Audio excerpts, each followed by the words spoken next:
Hi everyone. I just wanted to do a video on recovering from a broken back. Some of yours will be more severe than mine for sure. Um, but I just kind of wanted to put down documentary or just put out there how long it takes, what I've gone through, what to expect to go through if you can learn anything from this. Diary of my journey. I got this idea because I had broken an ankle about 3 years ago, and you know, the recovery time on that, it was completely shattered broke, and the recovery time on that was quite large. And I just, you can tell people kind of what you're feeling and how it hurts, or how you can't do this anymore, and you're trying so hard through it all just to have a positive mindset. But there are days when that's really hard to do. And I found a video online of a woman who actually did this for 4 years over her ankle break.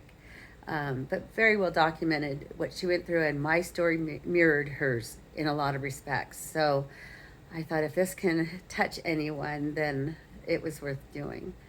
Um, my name's Karen, and I'll just give you my story and where I'm at now. 19 days ago, I was on my little moped, my scooter, kind of like a Vespa, but a different brand. And I'd had it for a month and a half. And mind you, I had ridden motorcycles myself before, but that was 6 years prior. And I really just needed a scooter to get around town. Just something quick and easy. I could go to the store, I could go to the shopping center, whatever I needed to do in the summer. And I'm in Utah, so the summers are just so wonderful. And to be outside is my best time of the month, is or the best time of the season is to be outside in the warm air, not so much winter. But I bought this hoping to use it in that way, and I did. I rode the thing almost every day. Um, and on 19 days ago, I just like any other day I was riding it, I was cut off by another car coming across the you know across the traffic instead of parallel with it. They were coming across, and I was going to hit them if I didn't slam on the brakes, which I did slam on the brakes very hard and skidded. The steering wheel started to vibrate and move, and never hit the car, but I ultimately was thrown off of the scooter by the momentum. And I rolled 3 times. I know the first I hit the back of my head. I was wearing a full helmet, thank God. And there was a miracle in that story in and of itself. But I was wearing a full helmet, hit my head, and then 2 subsequent rolls. Between those, I felt something very painful in my back, and landed sitting up in the sit-up style, and looked around screaming. It hurt so incredibly bad, and I was just yelling for help and looking at my bike and just saying, I call it a bike because I had a motorcycle before, but my scooter, looking at it to see it was damaged, and I could tell the mirrors were just just not in the right place. But everything else seemed to be okay. It was me that took the brunt. But I was going 30 miles an hour, and basically I hit the brakes hard and went from 30 miles an hour to zero at about 4 to 5 feet. And so my body still had the momentum of going forward, and that's what threw me off, as well as the bike not being able to handle it. Tipping, I guess.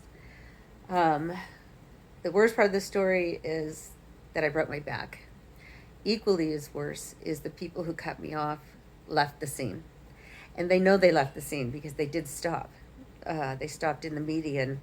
One of the witnesses, ran over to them, talked to them, and then he was coming back and they took off. Nobody got the plates, the full plates. We got three digits, I guess. So basically all the bills are mine. And I have insurance, thankfully I have insurance, but I'm still going to have doctor bills because of this. And my scooter, don't know if I'll get back on it yet. That remains to be seen. I am going to have it fixed, so that possibly selling it. And I just bought it. It's brand new. So we'll see. But I just really wanted to get on here and document my story, and hopefully you can learn something from it. I will just go high level today because this is my first post.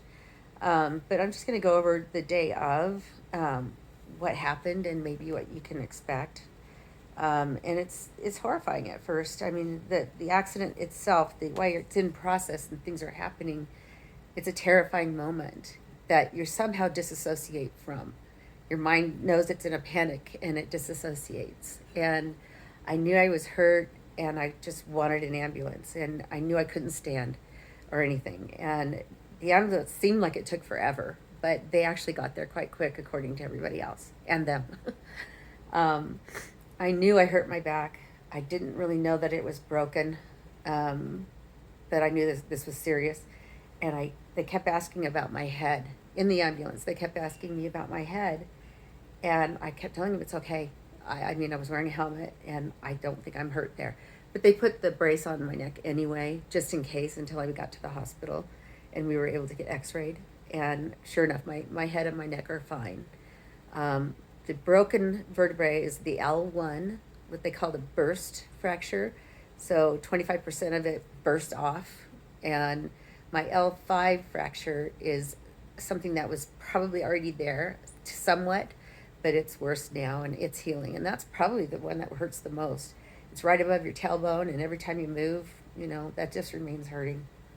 Once we got into the hospital, had a room in the ED department, and there were several people coming in and out. I don't really recall everything that happened, except I had one nurse that stayed with me the whole time, and she was kind of assigned to me until further notice, until they got me to a room. She went with me with the x-rays. She didn't go inside, but waited, pushed me there. And she was so kind. In the meantime, before we were doing x-rays and all that, they had to give me some painkillers because it was just excruciating. By this time, they gave me morphine, and that stuff works. I'm just telling you, it works. Can't be on it for long, but that stuff works. And during that time also, before I got to my room, my family was able to come in. This is during COVID. This is 2021, June 2021. They're allowing 2 people in at a time. And, I had 3 loved ones out in the waiting room, so they took turns. And we did the x-rays. Everything was painful still. I mean, they had to lift me off of the gurney onto the CT bed, the scanner bed. And, that just moving from and to that bed was painful, but quick. It was quick. We got the x-rays, got back, finally got a room. In the actual room, no matter how long your stay was going to be, they only allowed 2 visitors the whole time. They had to be the same 2. So you couldn't have your mom and dad one day and your brother and sister the next day. It wasn't going to work like that. It was the same 2 for how long you were there. And I was 2.5 days basically in the my hospital room. Fortunately, I had all my wits about me. Waited a long time to get the vest that you can see I'm still wearing. That was a day and a half to get this. And then the act of putting it on me, that was just, it was hard for many, many days, for sure. It's still hard. Although I can now put it on myself and tighten it myself. Whether I'm supposed to or not, I don't know. But I think the muscles around the fractures have healed. All the strains from that have healed. It's just the bones now that are healing themselves. And that takes a long time. I'm told it takes weeks and weeks and weeks, like 6 to 8 weeks to 3 months. So 6, 8, 12 weeks, depending on you. But anyway, during my stay, and I'm just getting a little graphic here. If you have to go to the bathroom and you're in a position where you can't move at all, and if you do, could danger you, they're going to have to catheterize you. And whether it's a temporary one or a one that just stays on all the time, they're going to have to do it because you can't get up to do anything else. You can't lift your bum to get into a bedpan. You can't sit on the side of the bed. You can't move your back, regardless. And this is a body function that has to happen. It's going to, you're just stuck with it. But I think at this point, you just want relief and you don't really care. And you have to get raw and for the nurses and things like that, and just do what you need to do to be comfortable. So in 19 days, I've been released from the hospital. I have a walker that with wheels. I have my hiking sticks I took out of my car that I use for hiking, and shower chair. And those have been the three things that I've needed in these 19 days. And mostly now I'm with the walking sticks, um, and I wear the vest all the time except for in bed. And I'm supposed to wear it in the shower, but I'm gonna be honest, I'm not anymore because I can sit and not twist. I have everything set up. The vest is really just to remind you you can't turn this way or that because it's adjusting your spine, and you don't want that to happen because it could move into the spinal column. So you really want to keep that from motion. But I've worked it out, so I think I'm safe in the shower. And I'm not showering every day, so that helps too. Cut it down a little bit. Um, and I was taking all of the pain meds, and in my head I'm thinking they're not really working. I mean, I still hurt, and this was all through the first week, and just over the first week, maybe 10, 12 days. And I kept thinking they don't work. I need more or something better. Once you go off of them, it turns out that they were working very well because the pain when it's without reliever, yeah, it hurts. So yeah, do what the doctor says on the pills. And if you need more, get your one more round of, they gave me Oxy, and then the second round they gave me something less than Oxy, and now that's done. I'm done with that too, and I'm just on Tylenol, surprisingly so. I do have an annoying pain that just is constantly there, and it doesn't really scream when I turn as much. It's just solidly there. So at some point that'll go away too. I've been fortunate enough to work from home already, so I didn't have to worry about transportation. I'm not allowed to drive with the vest on or on any of those medications, of course. But I have to wear the brace, and I'm not allowed to drive with it. Apparently, if I get caught driving with it, I'll get a ticket. So, but I haven't had to. I have a good tribe around me that helps me so much, and they have fully stepped up to the plate for things like putting my vest on and off, or my vest, I call it a vest, the brace on and off, to cleaning my house, to bringing me food, everything. They've been there for me, and all I have to do is call, which is the hardest part for some of us. And I know that I want to touch on that really quick. When I had broken my ankle, it was so hard for me to call for help, and I had a knee scooter, and I could get around the house on that. And the only time I would really call anybody is if I had to take a shower, and that was I just needed someone in the house in the event that I would fall.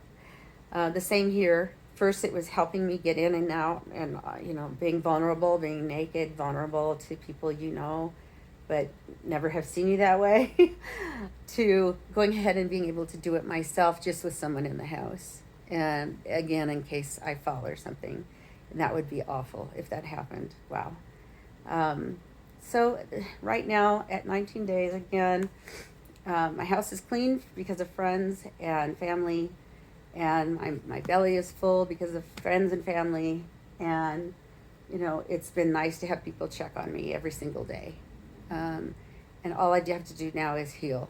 And I know that's going to be really hard, being isolated, feeling a little more isolated. I think I felt more isolation during COVID than I do now, because people can come over and see me, whereas before we can only Zoom or talk on the phone. So I hope this is helpful. This is for the first 2 weeks, and I will do another one as well. You're welcome to send me questions if you have any, and what you'd like to hear from, and maybe you're just starting out on this journey, or you have some advice for me if you're further in, and how long it took for you to get out of this brace and kind of live life again the way you're used to. Thank you for joining me, and I just really appreciate your feedback. Thank you.